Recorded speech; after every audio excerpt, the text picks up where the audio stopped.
शिव के लिए कहा जाता है कि शक्ति बिना शिव शव के समान है। शिव एक दिशा है और शक्ति उसकी गति है। शिव शंकर के अनेक रूप हैं। कहीं वो त्र्यंबकेश्वर हैं, कहीं केदारेश्वर हैं, कहीं महाकालेश्वर हैं। वैसे ही उनका एक बहुत प्रचलित रूप है अर्धनारीश्वर, जिसमें एक तरफ पुरुष और एक तरफ स्त्री दिखाई देती है। शिव का ये रूप जीवन की वो सच्चाई है जो एक ही सिक्के के दो पहलू हैं, जो एक नर का है और एक नारी का स्वरूप है। ये दोनों एक दूसरे के पूरक हैं। नर बिना नारी और नारी बिना नर अधूरा है। लेकिन ये स्वरूप नपुंसकता को नहीं दर्शाता, अपितु एक पूर्ण विकसित पुरुष और एक पूर्ण विकसित स्त्री के रूप को दर्शाता है। भगवान शिव पुरुष और माता गौरी प्रकृति है।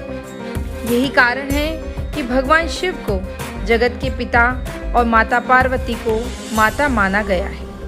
ब्रह्मा जी ने जब सृष्टि का निर्माण किया तब उन्होंने ये पाया कि उनके निर्माण के बाद सृष्टि की गति रुकी हुई है।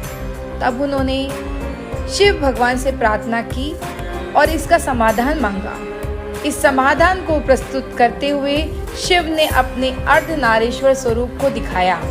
उसमें उन्होंने ये बात प्रकट की कि यही स्वरूप प्रकृति के या सृष्टि के संचालन का आधार बनेगा। साइंस भी इन्हीं बातों को मानता है। साइंस भी कहता है, या साइंस की साइंटिफिक भाषा में अगर हम बात करें, तो जब स्त्री और पुरुष के 23 क्रोमोसोम्स मिलते हैं तभी ये बराबर मात्रा में होने पर किसी संतान को जन्म देते हैं। तो ये बात जो साइंस ने अब मानी है, ये अब जानी है, वो अध्यात्म या हमारे पुराणों में पहले ही की जा चुकी है। पुरुष और प्रकृति के मिलन से ही सृष्टि संचालित है। ये बात आप और हम भी जानते हैं और हमारे शास्त्र पुराण भी यही कहते हैं। हिंदू महाग्रंथों के अनुसार पुरुष में आधा शरीर स्त्री का और स्त्री में आधा शरीर पुरुष का है। ह्यूमन बॉडी में साइंस भी इसी तरह बात करता है। ह्यूमन बॉडी में राइट साइड जो है वो शिव को प्रेजेंट करता है, यानी पुरुष तत्व को प्रेजेंट करता है, और जो लेफ्ट साइड है वो शक्ति तत्व को यानी स्त्री तत्व को प्रेजेंट करता है। शिव ने शक्ति को साथ दर्शाते हुए ये बताया है कि वो दो नहीं हैं, एक ही हैं।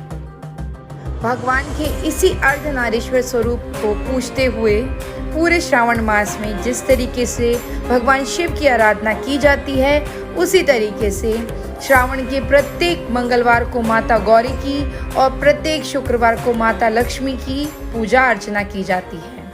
ये दोनों ही तत्व एक दूसरे के पूरक हैं और एक की पूजा के बिना दूसरे की और दूसरे की पूजा के बिना पहले की पूजा अधूरी मानी जाती है। इसीलिए आप और हम मिलके भी भगवान के इन दोनों स्वरूपों की भक्ति तन्मयता के साथ करें और भगवान शिव शक्ति का आशीर्वाद प्राप्त करें। गिरजा में ऊर्जा शिव से है, गौरी से शिव में शक्ति है। ये दो नहीं है, एक है, अनुभूति सम अभिव्यक्ति है।